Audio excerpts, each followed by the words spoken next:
He calls himself Death. Total heck! Suicide Squad was a controversial movie when it first came out. Some people thought the pacing was all over the place, and others just hated Jared Leto's mouth behind hand Joker.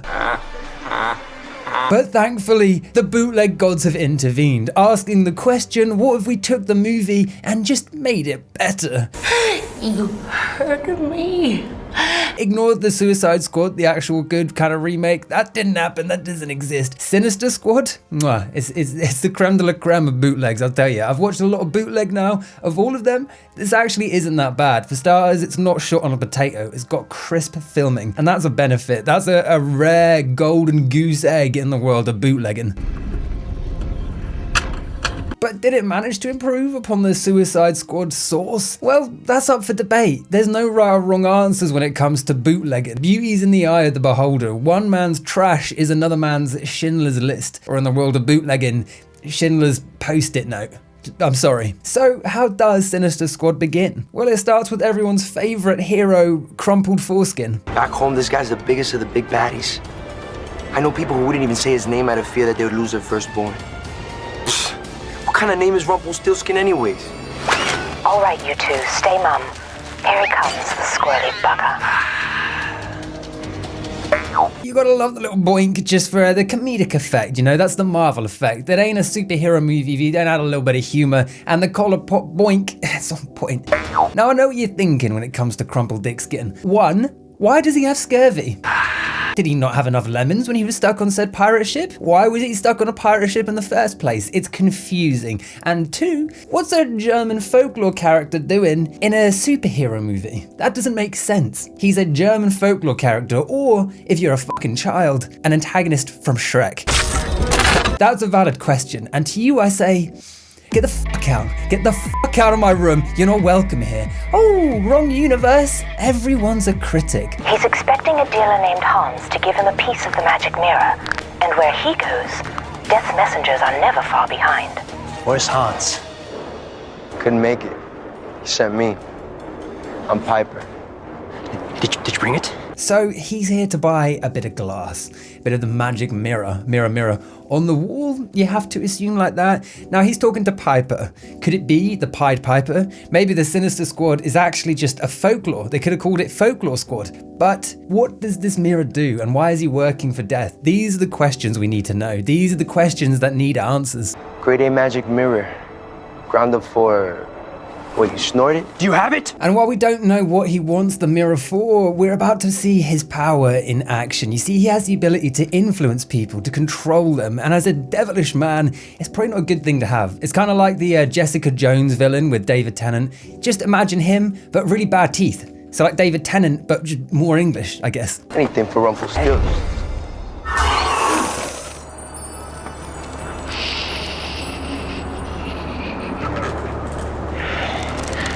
Don't move. Parading around and feeling proud of his control over Piper, it turns out he's suffering a little bit in the old performance department. 1 in 5, as they say. His juice is running dry, which explains why he needs this magical mirror to boost his power, but something worse is on the horizon. Uh-oh.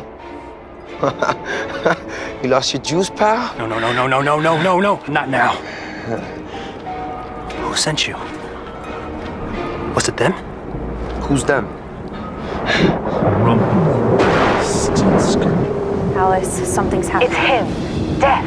Or one of his messengers. Trying to do the mad dash, overly tight foreskin runs away, but gets ambushed by budget Jason Statham. You were supposed to bring him the magic mirror. And while we're on the subject, did you know that Jason Statham, before he was famous, was a backup dancer in some weird German-esque music video? Play it. There you go. I'd tell everyone this trivia. Why does he hide such a thing? I don't know. If I look like this, I'd be telling everyone about it. You broke it, and you cheated. Death doesn't like to be cheated. Goldilocks decides to tell him that, hey, you can't cheat Death. Final Destination reference? Maybe, I don't know. But what else does he have to say? Tell him yourself. Not much, it turns out. He just fucking commits not alive. He says, game's over, time to hit respawn. But before that, he's attacked by a fucking pokey trainer.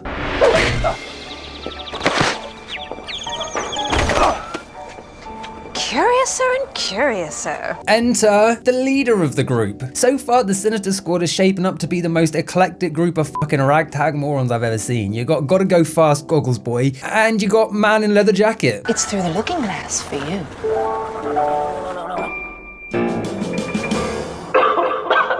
So they're capturing Rumpelstiltskin with a reference to Through the Looking Glass, Alice in Wonderland. And after this, it randomly just throws in who wrote and directed it.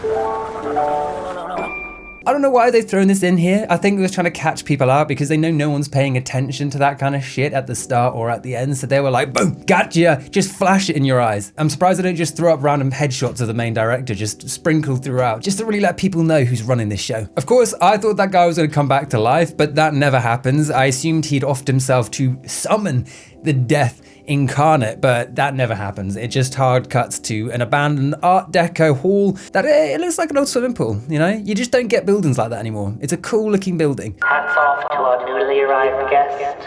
I'm sure you have also many questions. Yes. Thank But you. for now, a word of advice. That right there is a reference to Hannibal Lecter, except, you know, they have to keep his mouth sealed. Hannibal Lecter, he'd nip you if you got too close. This guy, he'll talk. Now, they could have just put duct tape on it or even just sewn that shit shut, but they said no. Get him a green reptile mask. Make him look like a fucking Mortal Kombat character.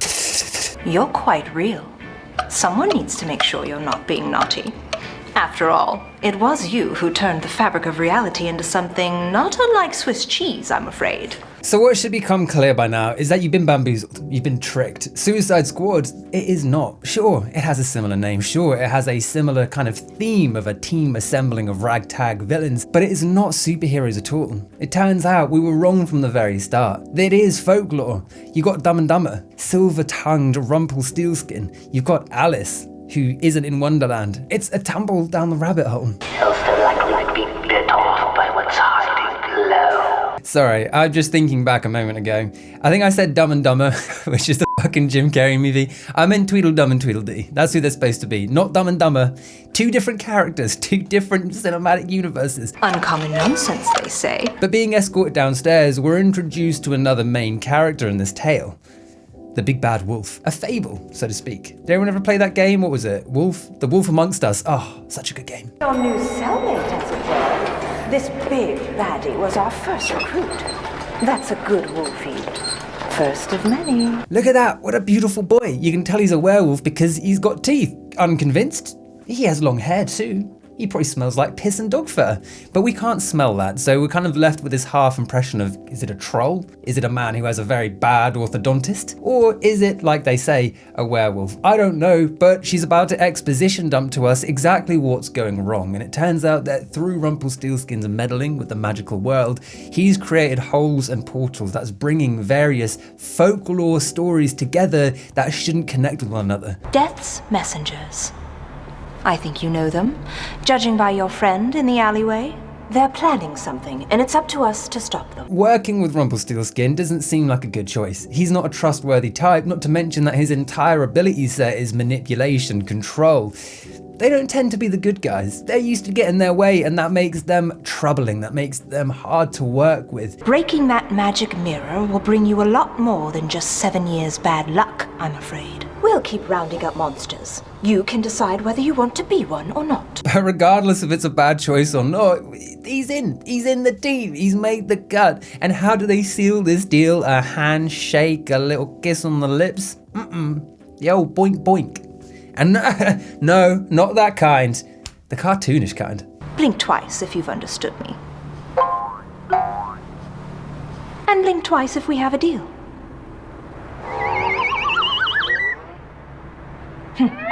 Who's saying that's a good idea? I get he's a wacky character, he's from a folklore tale, but fucking hell, it's so bad. It just doesn't fit in. Like, it just doesn't fit in. And you can have contrasting things. Look at that movie. What was it?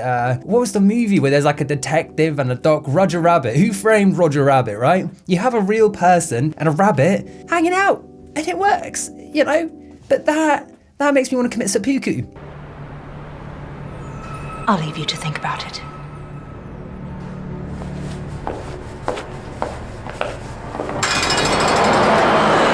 Leaving him to work over the decision, we flick to another main character of this tale. Figuring out what's just right, it's Goldilocks, who's here for an investigation. He's expecting an escort. I don't want him running off before I have a chance to take him in.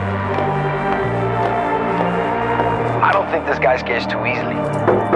Question is she gonna run into the bear? The maybe not attractive guy from the hit TV show. Thank you! Sadly, we do not. What we get is the world's smoothest sexual predator.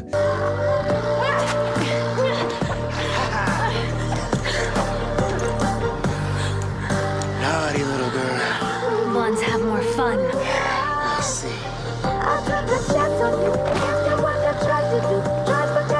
Of course, why Goldilocks is in like a villainous crossover type thing, I don't get. She has no markable abilities. She can't lure people with her pipe. She can't control people with her mind. She eats fucking porridge. She's a lazy git. She's a lout. She's a lazy bones. She's not exactly going to be effective in fighting villainy. I knew I only had one shot to land a hit, so I made it count. Poison should only take a minute or two.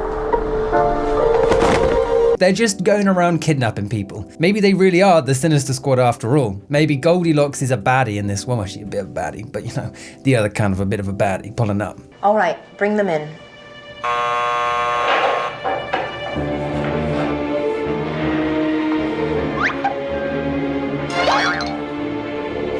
Rumpelstiltskin. They're lined up back at the HQ where they get the famous line, what are we, some kind of Sinister Squad? It's a joke that keeps on giving. No, what we really get is a bit more comedy from the Skin himself. Where we're from, he's a bit of a boogeyman, a power broker. Literally, actually. Traded influence for favors, delusions of grandeur for sure, but never quite got any real powers of his own. A whisper from him and a king will hand over his crown, a army will retreat. Yeah. At least that was before he broke the magic mirror. It turns out he broke the magic mirror. He's trying to get the pieces back together again, but for whatever reason, he shattered it in the first place, and it was a connection between worlds, which raises the question, why did he break it, and why now all of a sudden does he want to repair it? Oh, sorry for the break there. Package just got delivered. What did I get, you ask? It's okay, we can have a whole segment for this. Climbing grip, how'd you get that? Look at that, climbing grip training. So you hang this from somewhere, pull-up bar, or like a tree. You have a fucking tree. So you can then hang and train your little fingers. So then you can boulder better. Or tear an apple in half when you get angry at fruit. But back at the ranch, we find out who these characters are with a little lineup where the Sinister Squad has their kind of powers and detailed outlined, and we even get to figure out who the bearded guy was. Turns out he's Bluebeard, French folklore. No wonder I hadn't heard about it. Well, since those bears didn't tear you apart, come sleep in my bed. Pepe Le Pew, but he's got a beard and he's a murderer. Just that kind of a vibe, you know? It's a start. Get back out there, you two. We've reports of missing persons turning up half-eaten. If I had to guess, I'd say witch. If possible, I'd have you find her before her next meal. So that's the squad assembled thus far. That's everyone up to date. So there's the good people rounding up the bad people to make them work for the good people who are going to turn out to maybe be bad people. I don't know. But there's reports of missing children. There's only one person that can be doing it. A witch. But which one is it today? What would a witch want with one of Death's messengers? You were invited!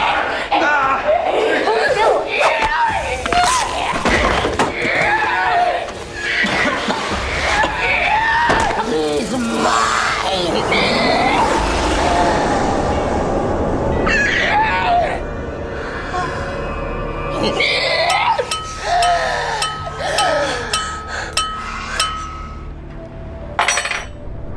Oh, I'm sorry, am I interrupting? So the witch attacks, dragging them down and throwing them about the place like a discarded cum rag, but there's a twist. It turns out her victim, one of the dead messengers, he's brought back to life by Death himself, and he has a message for the team. Much to the apparent shock of the witch, who looks fucking flabbergasted. Hi, I'm Death, Reaper of Souls. Nice to meet you in the flesh. Well, this guy's flesh. Tell Alice I said hi.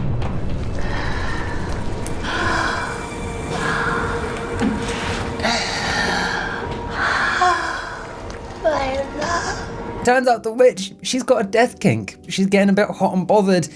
And the guy who's playing Death, the reanimated corpse, even he looks worried. You heard me, and now we can be together. It can't be easy playing that role and getting your words out with a fucking huge pair of fake gnashes in your mouth, looking like a piranha from like Piranha 3D. That's not an easy acting gig, and she's pulling it off beautifully. It takes a certain kind of crazy to call Death. I only wanted help. Sub-Zero here, if you'll pardon the pun, he's a little bit cold. He's a lone rider. He doesn't appreciate being courted or treated like a partner because he's not a partner with anyone. He's not a lover of anyone. He's hated by all. So he's a bit shocked and surprised by her want to team up, by the desire to call him forth, and he doesn't know what to do with her. He's shocked. Do I kill her? I think she'd like that. I think you have.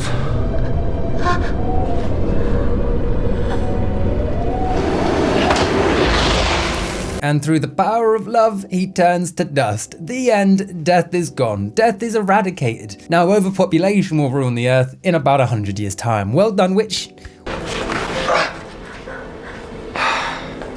Mission accomplished. Mission accomplished, brother? You didn't do fuck all. Was your mission to go there and get slapped about like a little bitch? If that was your mission, flying colours. If your mission was to do anything of note, of value, for shame. For shame. Somehow she was able to help him possess a messenger corpse. Alice Death seemed almost happy to see us. Then let's figure out if she's part of Death's plan. Clock's ticking after all. Holy shit, for free. In this economy, the thing about scenes like that, and it's funny to joke, but you know that someone out there fucking love that, right? You know that there's a niche community out there where having been spat on virtually, that just gets the blood a pumping. And I'm not talking intellectually, I'm talking organly.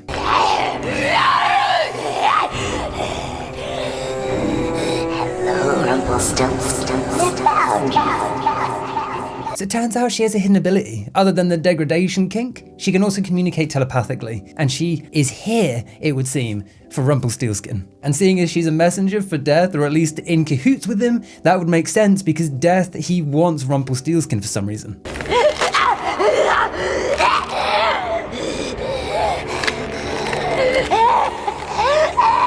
Oh, and she ain't done there, because she has a plan to escape, or at the very least, tear one of the dumb's balls off.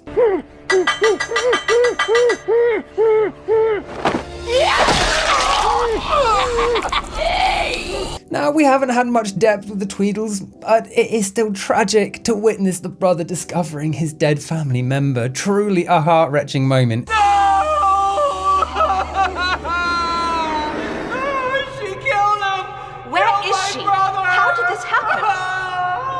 It's not like you don't have a spare. It's really not clear what her goal is, to be honest, because I thought she was there for Rumpelstiltskin and she had an opportunity to tear him apart or rescue him or do whatever she wanted, but she's walked away. Question is, what is she up to? What nefarious purpose is she there for?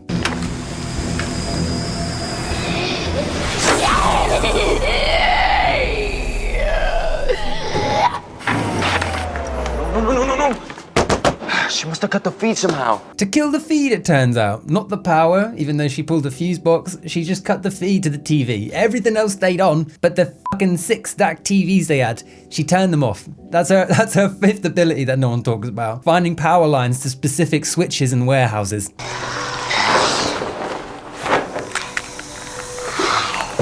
Wake up. Wake up, my love.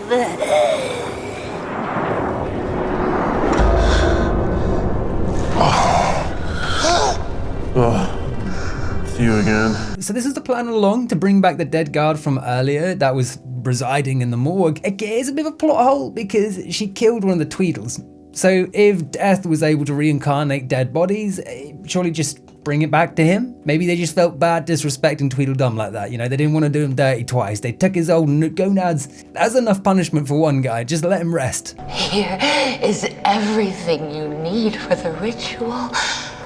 I can perform it. Please.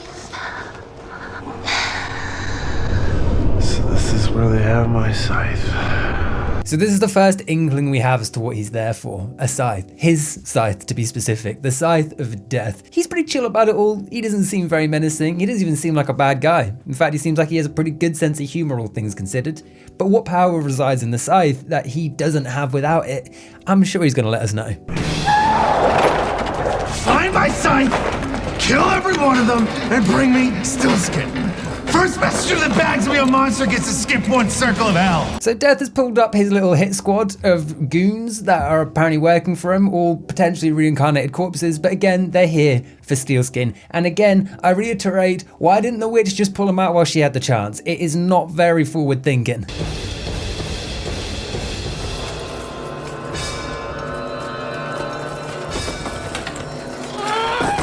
And while all this chaos is going on, Goldilocks goes to check on Bluebeard and finds him escaped when an unlikely hero emerges in the situation.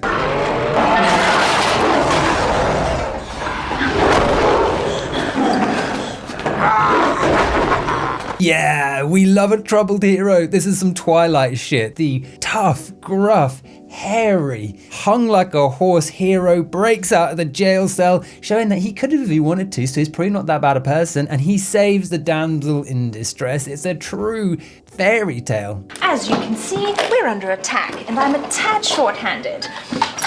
You're either with us or not. I'm hoping these ensure the former. Picked them up in Wonderland, although I fear I don't recall how. Quite explosive. My little insurance policy. So this is where the squad is really starting to suicide, because in the Suicide Squad movie, they have chips in the brain. If they go against it, the girl blows their head off. This is Sinister Squad's equivalent, a little bracelet that goes around from Wonderland, and if they go against what she says, well, they lose an arm. No, it wouldn't kill them. I don't think it would kill them. I mean, unless it's a massive explosive. To be fair, it could turn them to giblets. I imagine that's what it would do. It just giblets them. If you try to leave, I'll kill you.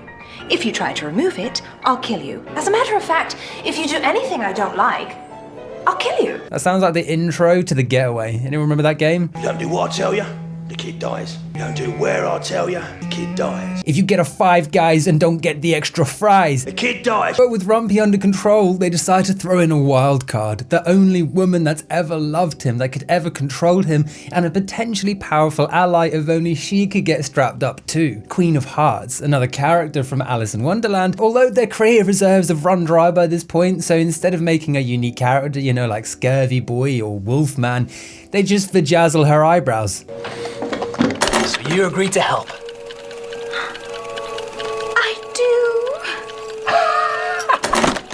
Splendid! The dynamic between the two of them, it works out surprisingly well. They have good chemistry, and the cartoonish aspect of the fake proposal with a bomb wrist strap, it's very well done. And yes, some of it's stupid and the sound effects are cartoonish, but it's growing on me.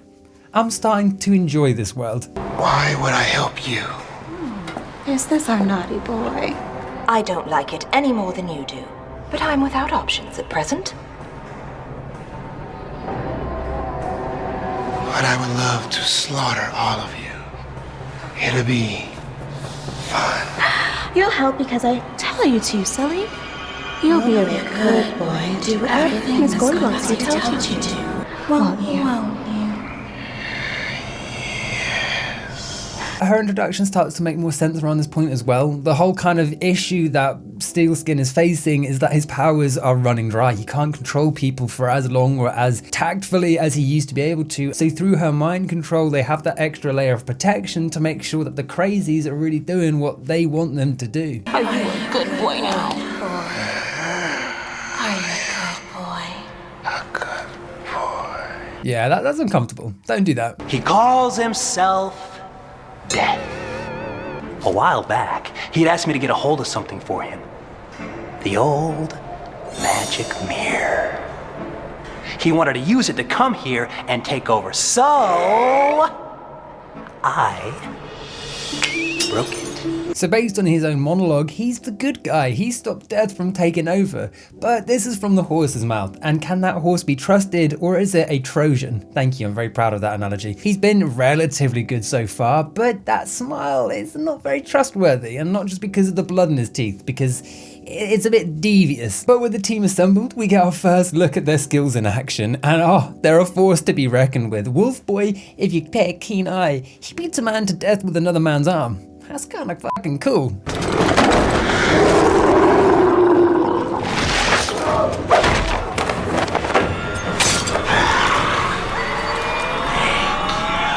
And if that weren't cool enough, Goldilocks turns into Goldilocks, and she pulls out 2 revolvers, which I know aren't Glocksumi, and she fucks some thugs up.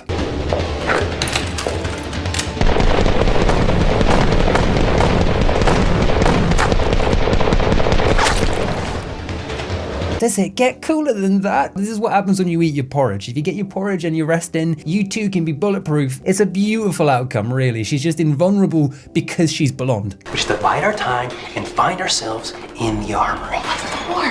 The magic mirror. She's got some of it locked up with that big, fat idiot. Enough for one last shot of the old magic. At least enough for her to let me go. You know, I just realized what vibe he gives off. He gives off the new remake of Charlie and the Chocolate Factory. He gives off, what's his name? Timothy Chalamet vibes as, Yo Wonka. So quiet up and listen down. And the crazy witch is back. That's right. You thought she was gone. You forget about her and her big oversized mouth. Oh no, she's back and she's up to no good.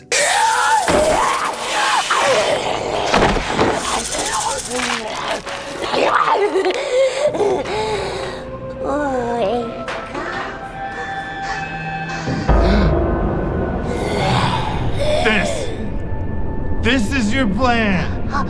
Running out of messages here, witch. See how desperate she is? Desperate enough to let Rumpelstiltskin out of his hidey hole. So they're working together. That's adorable. She's still doing fuck all, really, just mooching about, killing people, bringing them back, killing people, bringing them back. I don't know what she's playing at, but what I do know is that the scene that follows this is one of the most genuine and wholesome displays of love ever seen in cinema, and it is fucking Golden Academy Award winning, Oscar, Golden Globe, BAFTA, fucking YouTube play button. I've run out of awards. It's brilliant. Kill the weight! Drop it! What?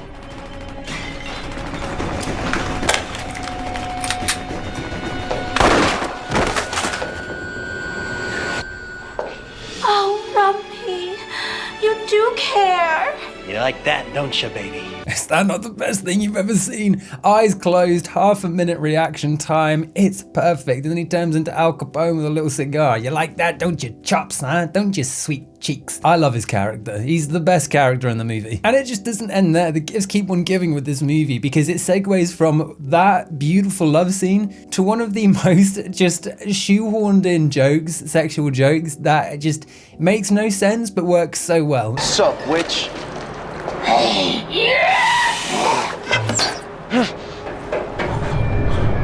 Oh, you want a piper?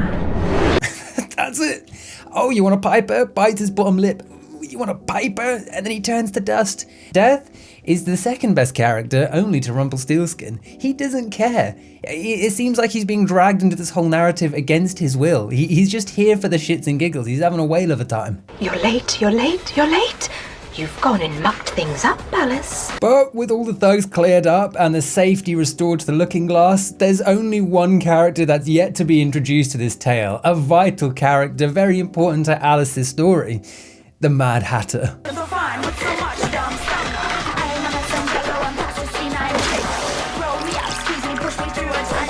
That's what they're going for. Hey, costume department, we need a Mad Hatter. Alice in Wonderland Mad Hatter. I got you. Meth addicted gay Captain Jack Sparrow. Everything fine, stop your checking your time. All we do is enjoy.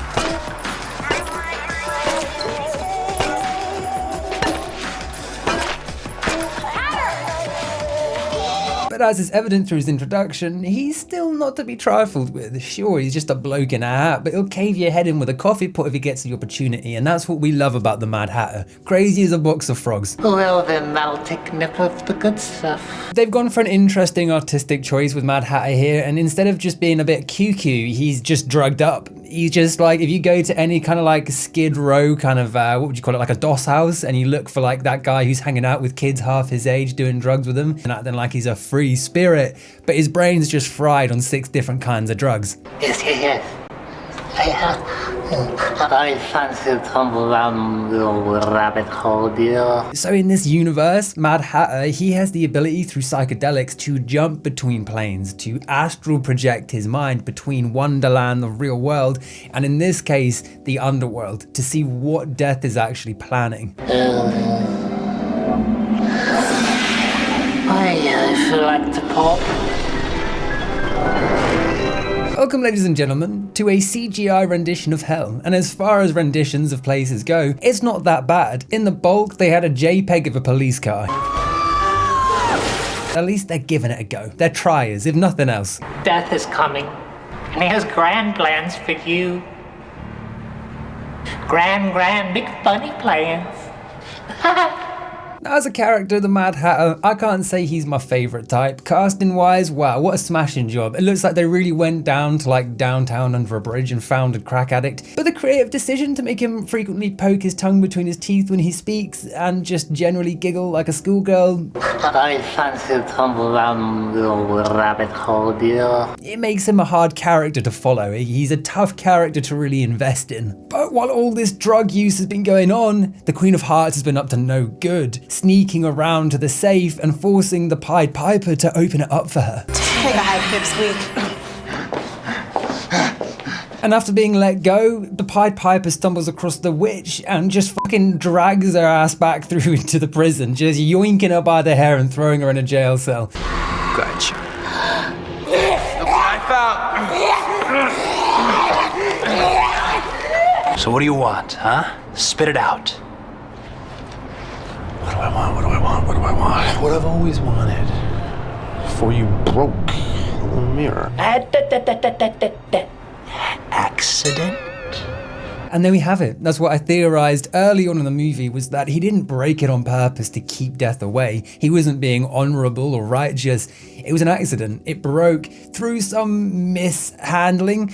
He's still on Death's side. They're working together, and if they can get the mirror, he's gonna help Death break through for some crazy reward. See, in your body, I'd be permanent. Whole. Look, buddy, I'm not seeing the silver lining here, pal. You give me your body? I'd rather let Alice blow me up. And you get the underworld. And then we have the big trade-off. Give up his body in the real world and he gets to control the underworld. But an intelligent man would argue, if the underworld's so fun to rule, why the fuck is its current ruler trying so hard to get out? This is a Lucifer situation. No one wants to rule that shit. It's hot, it's miserable, people complain all the time. It's just not worth it. Okay, man. Save me the headache. Alice will kill me anyways if I say yes. A lot of good my body will do you if she blows it up.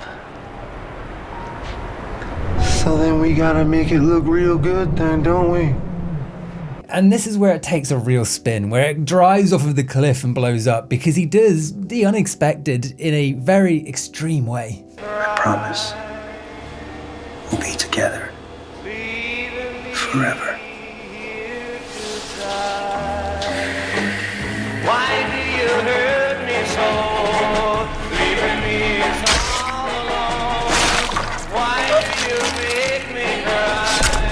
Leaving me here. He's killed her, stabbed her, murdered her, which likely means he's taking Death's deal. But with the Queen of Hearts dead, it means that her spell over Bluebeard, it's not going to be in effect anymore. If this was your plan, no wonder Death dumped your ass. Leave me, Piper. I'll take that.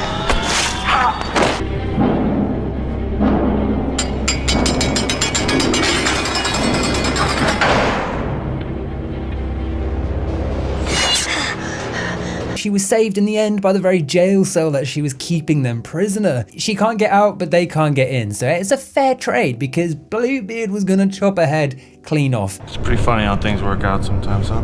And with the area locked down, Death pulls up one more time to gloat in his newfound victory and let Alice know what he's been up to. See, after our conversation, I had another little chat with this guy. What does he mean? What do I mean? What do I mean? What do I mean? What do I mean? What I mean is, it's time for you to come through on your end of the deal. And with the scythe returned to him, he's able to begin this ritual that they've spent so long alluding to, the breaking down of barriers between worlds, and there's no one and no thing that can stop him. And just when all seems lost, the other B-listers turn up. Wolfman, Porridge Girl, and they save the day.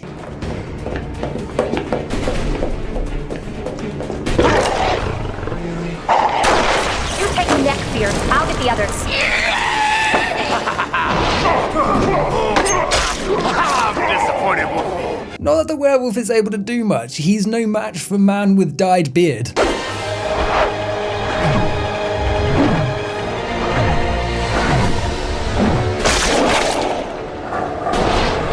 And with all hope running out, the team down on its luck, half of them dead or beaten, Alice makes a brave choice to trust, for some reason, in Rumpelstiltskin and let him use his powers.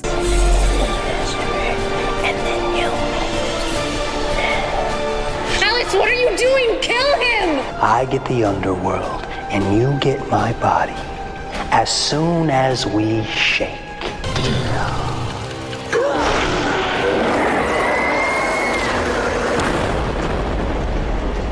And with that, the ultimate sacrifice appears to have been made by Rumpelstiltskin. Yeah, okay, it's not the biggest, most dramatic explosion, there's no guts and blood flying everywhere, but he got what he wanted. He destroyed his body so it couldn't be puppeted, and through the deal being struck, he technically has inherited the underworld. The best of both worlds for everyone involved, it would seem. Death has nowhere to go now. He said to blow up the wristband when they shook hands and I'd be rid of them both. Not like him to sacrifice for the greater good. No, it's not. Piper! Oh yeah, and Piper comes back just because fuck it, why not? Hey, happy ending, Piper, you useless shit. Wolfman better come back if he's allowed to. Piper.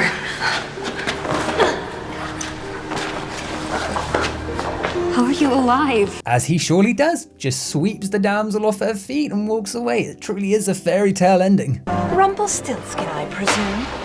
So that was your scheme all along? Ah, look at them. So happy. So alive. So that's why they're all coming back from the dead. It actually makes sense. It's not just typical bootleg bullshit where things happen. Because he was able to control the afterlife, he's able to send their spirits back as part of the deal. A truce. You don't come after me, I'll give you your boys back. Fair trade, baby. And it's a deal I'm happy to take. Look, Tweedle Dee's back. Bless him. Look at him. Oh. Things are under new management downstairs. It's not as sinister as you assumed, Alice. I gave a few souls back. Maybe you can make something out of them. Your own little Sinister squad. He said the thing. Toodaloo, Wonder Bread. Would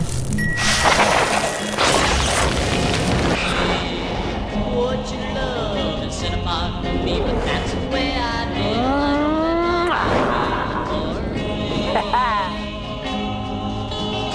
And that, ladies and gentlemen, is the end of Sinister Squad. I came into it with a bit of a skeptical mind, thinking it would be your average bootleg, but it is easily the best bootleg type movie I've ever seen. In fact, I'd hesitate to even call it a bootleg movie. Sure, it took the title Sinister Squad as like Suicide Squad. Sure, it took the concept of making a team of villains and entrapping them with explosives to make them work for you. But other than that, it's the best example of what a inspired by or bootleg movie should be. movie. They're working with a cheaper budget, they're working with a cheaper cast, they're taking an idea from elsewhere, but they 100% make it their own in the best possible way. The story is actually engaging. I wanted to keep watching it. It's so well acted in comparison to anything else of its like I've seen. Rumpelstiltskin, his character and acting of it was fantastic. So were so many other characters.